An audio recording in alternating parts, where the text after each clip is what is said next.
Hey everybody, it's Ashley with the City Stead Kitchen. Welcome back after a little break. We are here to talk about sweet potatoes. We did a survey a couple weeks, this is longer, probably a couple months ago, and I asked what you want to see. Sweet potatoes was very close to tying broccoli, but sweet potatoes won, so that's what we're going to do. We're going to talk all about sweet potatoes. I'm going to give you lots of good information about them that you may or may not know. We're going to hit some good recipes and hopefully inspire you to start incorporating this amazing vegetable in your meal plan. And goodness, it feels good to be back. I can still hear my own congestion. I'm not sure if you can. I've been sick for almost a month. It's been a wild ride, but we're up and we're doing stuff again, getting back into a routine. I hope you all had great holidays. If you're the kind of person that eats seasonally, sweet potatoes are in season from August through November. I realize it's January, but they have an incredibly long storage life. So even though we're outside of that window, you can still find them. Obviously, they're also grown in other parts of the world and brought to us year round. But if you're the kind of person that likes to eat seasonally, August through November is going to be the window for that you're going to be eating mostly things that are going to be grown more local to you. I live in the United States and we use yams and sweet potatoes, or the word yam and sweet potatoes, interchangeably most of the time. However, they are different. And sometimes you can find places that distinguish those differences a little bit more, but for the most part, in most stores that you'll be buying in, they're going to be used in kind of used in the same way. Also, interestingly, sweet potatoes are not actually a potato, even though it's got potato in the name.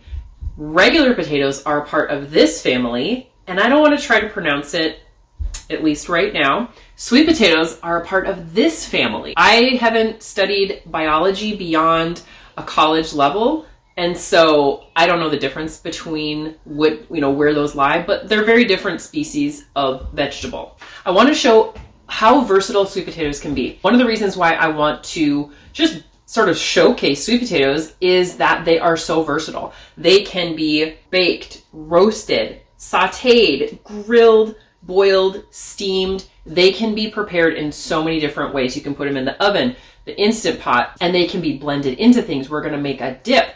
We are going to make a soup. We're going to make a type of flatbread that's sort of like a tortilla. It's an Indian flatbread. And we're also just going to do some classic baked sweet potatoes, similar to how you would do a baked regular potato. So I'll try to sprinkle the recipes sort of throughout so it doesn't get too dull with me just talking about sweet potatoes, that you can kind of see them in action as well. If you are interested in finding more inspiration for sweet potato recipes, on the citysteadkitchen.com website, I have guides to lots of different vegetables that can be used as a starting point for your meal plan. One of my huge things is cooking from home. In fact, that's another thing I have on the website, is a brand new cooking from home guide. If you're needing some inspiration in that regard, you're just needing a complete reset, you want some just fresh ideas and tips, that's maybe something for you. And then these guides, which I have loved putting together, they're really like a one-page dense showcase of these vegetables. And so I talk about the different ways you can prepare them, which I just talked about for sweet potatoes. And there's a lot of recipe inspiration. Google is great, and being able to search the internet for things is great. I personally can find it so overwhelming when you're starting from like ground zero. So what I've done is I've basically taken the work from going from ground zero and brought it up so that you can look at the different recipes that are pretty broad for any vegetable, including these sweet potatoes, and say, well, that sounds really good. And then search for that recipe specifically. And that will just kind of help you get off the ground and getting some really diverse recipes in your meal plan. And then for every different ingredient, each ingredient's a little different, so the same types of things don't apply. But I give different like bulk prep things, if that's applicable.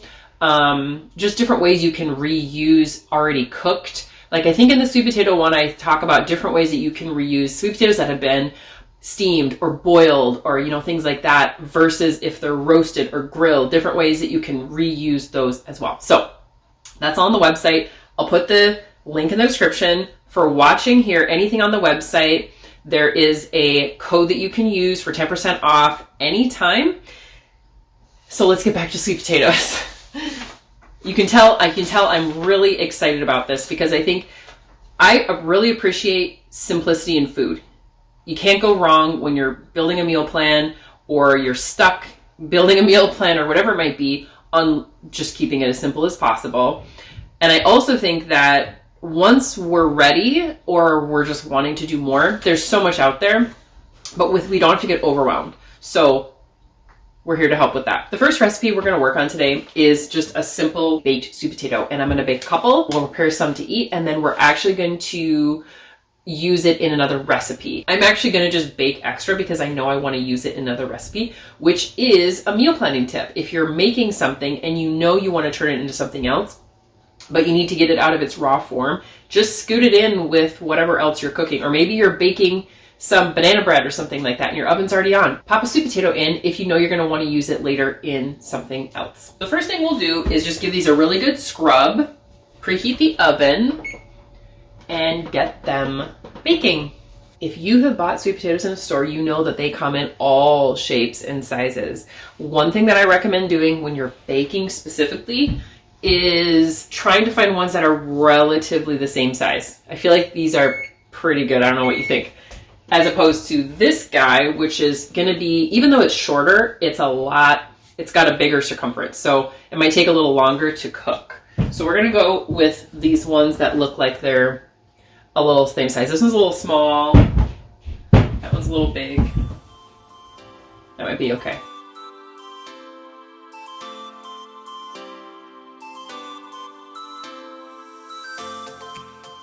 When preparing sweet potatoes to be baked, after a good rinse, just give them a really good look over, cutting off any parts that look like it's not in good shape. Often the ends can be trimmed off.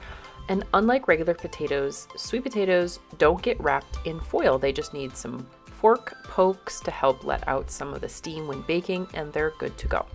We are just going to keep ours super simple with butter, salt, and pepper. They are so good this way. If you wanted to get fancy, they can be loaded up in countless ways, just like a regular baked potato. If you have toppings you enjoy on sweet potatoes, you can put them in the comments so others can hear your ideas.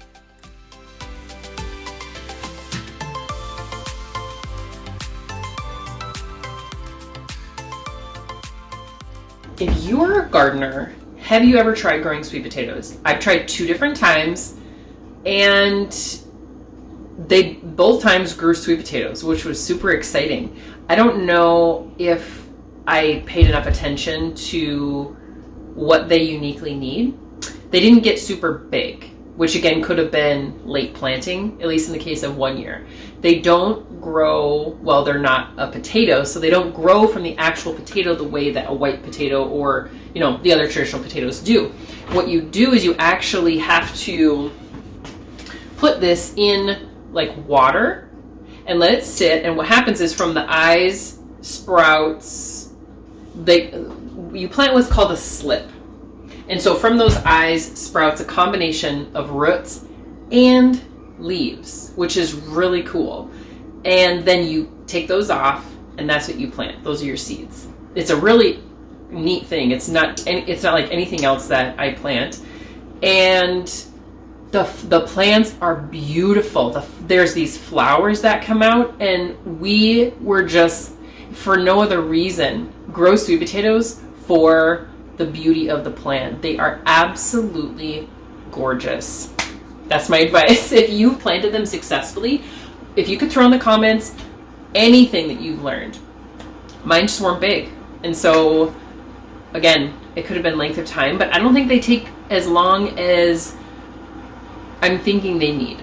But in order to get a sweet potato this big, mine were nothing near it. And maybe it's the variety, because I did use smaller sweet potatoes, but any advice would be incredibly helpful. As long as the sweet potatoes are baking, I'm going to go ahead and get a soup made. We're going to make sweet potato corn chowder, which I think sounds amazing. Every recipe I found looked amazing, and a lot of them were very similar. So if you were going to go and look for one of these types of recipes, you're gonna probably find one that is very similar to this. I'll add all these recipes to the Citystead Kitchen website, and I'll link each one individually directly to the recipe, so you don't have to go sifting through or anything like that. So if you want to replicate them, you can. So let's get started on that corn chowder, because we've got, quite a bit of time. I bet we can get this entire recipe done before our baked sweet potatoes are finished baking.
When everything is chopped and in the soup pot, you can add water or broth.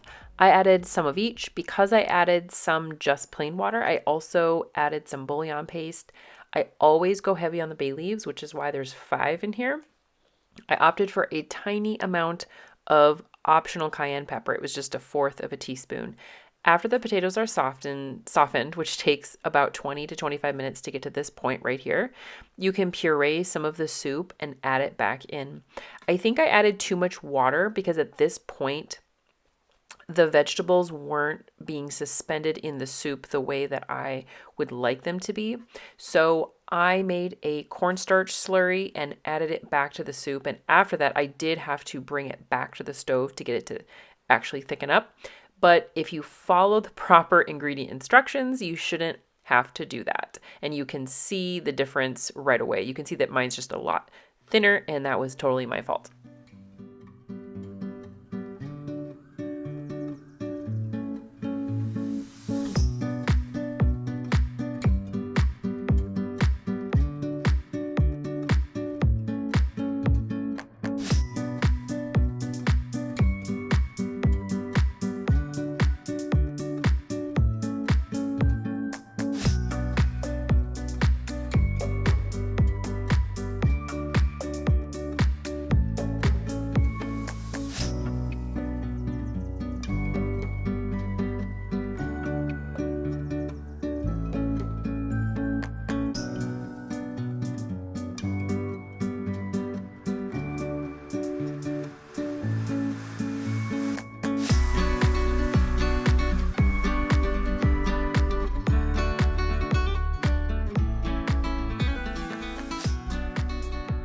Let's talk next about the health benefits of sweet potatoes.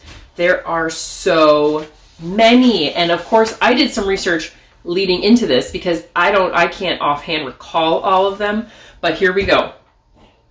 Vitamins C and A. Sweet potatoes are very high in both of these. They are also high in potassium, manganese, with other small amounts of vitamins and minerals beyond that. But those are going to be the primary ones, and this is what it can do. So they are very high in antioxidants in the form of beta-carotene, which does convert to vitamin A in the body. These help to combat oxidative stress as well as inflammation. And that's inflammation across the board. We'll talk more about that in a second. Supports vision health. Again, vitamin A, which is crucial for maintaining vision health. Vitamin A is essential for the function of the retina and can actually help prevent blindness and other night-related diseases. I'm 39 years old, and in the past couple of years, I've noticed that I need my glasses more. And so for me, that hits me like, whoa, if I can be, making sure that I'm getting things in my diet that are particularly helpful in that regard, I'm thinking that's a good thing. They also have a lower impact on your blood sugar as opposed to regular potatoes. I think that regular potatoes actually have a really important part in our overall diet. But for sweet potatoes, because even though they're very sweet, they actually have a lower glycemic response in your body than regular white potatoes. Because of the vitamin C and again the vitamin A, these are going to help boost our immune system. These vitamins can contribute to the production of white blood cells, which of course helps to fight off infection. Sweet potatoes are also a great source of dietary fiber, which is important for maintaining healthy digestion all around.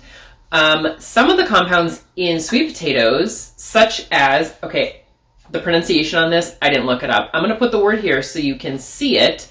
Anthocyanins, I think is how you pronounce it, and other phytochemicals have also anti-inflammatory properties, which just like the beta carotene can be beneficial for reducing inflammation throughout the whole body and just reducing chronic diseases. And then they also are actually really healthy for our heart. And here's why. The potassium can help regulate blood pressure naturally and reduce the risk for cardiovascular diseases. And the fiber also helps to have healthy cholesterol levels. Okay, so that's what I got on the nutritional value. There may be more things that I've missed, but that's sort of like that's an overview. It's no wonder that it was top on this survey because I see that. That's incredible. Even though I know that, vegetables are good for you, when you actually look at every individual vegetable and you break it out and you see the benefits, it's huge. I actually once saw something when you're talking about vegetables to children, how to get them to think about them in a different way. So if you know that sweet potatoes is helpful for your eyes, when you're actually eating sweet potatoes, you can tell kids that it is very important for having really good eyesight. And that can be really fun for them. And you can, there's lots of different ways you can talk about that and incorporate that into stories and, whatever it might be. But there's that too. If you have children and it's kind of, and if you're talking about tomatoes, broccoli, no matter what it is, if you talk about the obvious health benefits, not, like the nitty gritty, it can be really fun. The next thing I'm going to get going is, it's actually the last cooking step for all of the recipes that I will show you. We're going to I decided not to pressure cook. You could pressure cook. I'm going to boil. You could steam some sweet potatoes for the Indian flatbread. Now, the recipe that I'm following, the gal said that she doesn't like to use baked. And I think that that's because it gets a little drier. So you really want the sweet potatoes to be nice and moist. So we're gonna boil because I think that's just gonna be the easiest for me, and it's a small pot. We only need a cup for the recipe, so I'm going to use the smallest sweet potato that I have.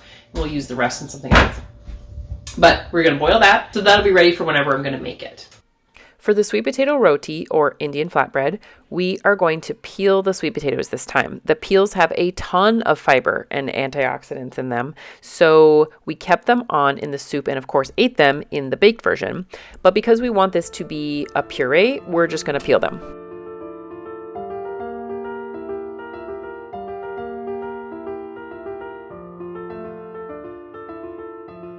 The next recipe we will get making is the blue cheese sweet potato dip. I've found this to be served often with just regular plain potato chips, but anything you'd want to dip in it would be really good. I think like red, orange, yellow bell peppers would be great. So let's get to the blue cheese sweet potato dip. And I'm going to be honest with you, I've never actually purchased blue cheese ever. But the reason I thought that this recipe sounded good is because everything is blended. It's not just stirred, it's actually pureed. So I thought, as long as I'm not biting into a piece of blue cheese, I don't mind the taste of blue cheese. So I think that the recipe sounds really good. And we're going to use some of our oven roasted potatoes, or our baked sweet potatoes for that. And I think the fact that they're being baked will add, and the caramelization, if you saw, you could just see the sweetness coming out of it. I think that's going to make the dip so good. It's that caramelized sweetness.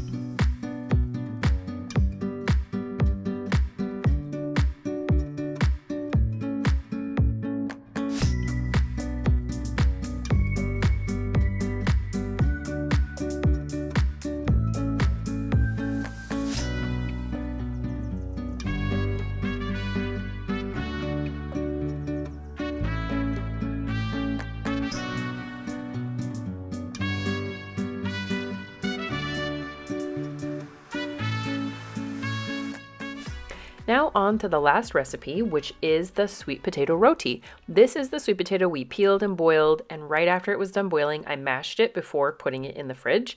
One important step with this is to make sure the sweet potato puree or mash is warm. It comes together better when it's warm. This recipe is so incredibly simple. All you need is 1 cup of flour and 1 cup of sweet potato. The flour can be any kind. I used a regular all-purpose flour, wheat flour. I opted to add a little salt though, and I'll explain when we're cooking, but I also added some butter in the cooking step. When mixing this dough together, you don't want to over mix it. When it comes together, stop there. When making this, you really want to use the least amount of flour to get the job done, because when we roll, it uses quite a bit of flour at that point. So we want to make sure that the dough itself is lower on the flour side. Otherwise, the dough gets tough, dry, and harder to roll out, and the end product becomes less soft and pliable. When doing the rolling step, first we want to make sure everything is well floured. I use my hands to flatten the ball of dough into about 3 to 4 inches wide, then flip it and again checking my flour and rolling from there. It's been a while since I've rolled anything like a tortilla, so mine are pretty misshapen, but that's totally fine. They still turn out amazing and delicious. You want to roll these until they are pretty thin, but not too thin where you can't pick them up and they don't tear. So you just kind of get a feel for it. I'm guessing it's probably somewhere between 1/8 of an inch and 1/4 of an inch, and that's just fine. Just keep in mind that these are pretty fragile when rolling out. They're supposed to be that way. So when working with them, the flour is really the key to protecting them and keeping them together. And then just making sure that you're not pulling on them too hard and just using a nice, soft, open hand when moving them around. These are definitely worth trying to see if you want to add them into your meal plans now and then. They taste so, so good. When cooking, I love doing them on my cast iron griddle. Once the bottom is starting to get brown spots, it can be flipped. At this point, I spread a thin layer of butter. You can use ghee, but I just use butter. The second side will also get spots, and the roti will begin to puff up at this point as well. You can flip it again and add butter if you want. Then after a few more seconds, just take them off. I did just put these in a cold pan with a lid, but between clean kitchen towels is a great idea. Wiping off the pan in between flatbreads is also a good idea to get the flour off.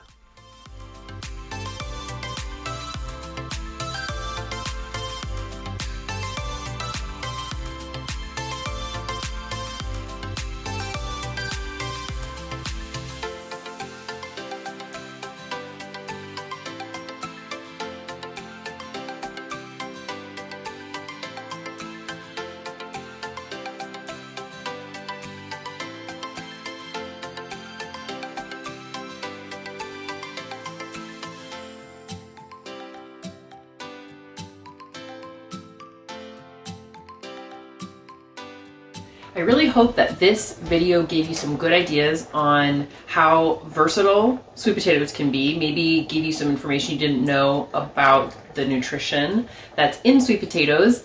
Give you some good ideas on just cooking at home more, bringing more home cooked meals to you, to your family. Give you some good resources that I'm pointing you to help you with that some more. If you want to see more videos like this, let me know in the comments which vegetable or food, doesn't have to be a vegetable, that you want me to do a video on next. I do want to make sure that I get to the broccoli one because I know that there was a big response for that as well. So I'll probably do that one next. I hope your family enjoys a lot of really great sweet potato recipes very soon. Thank you for being here. I appreciate you. I hope you have a wonderful day and we will see you soon.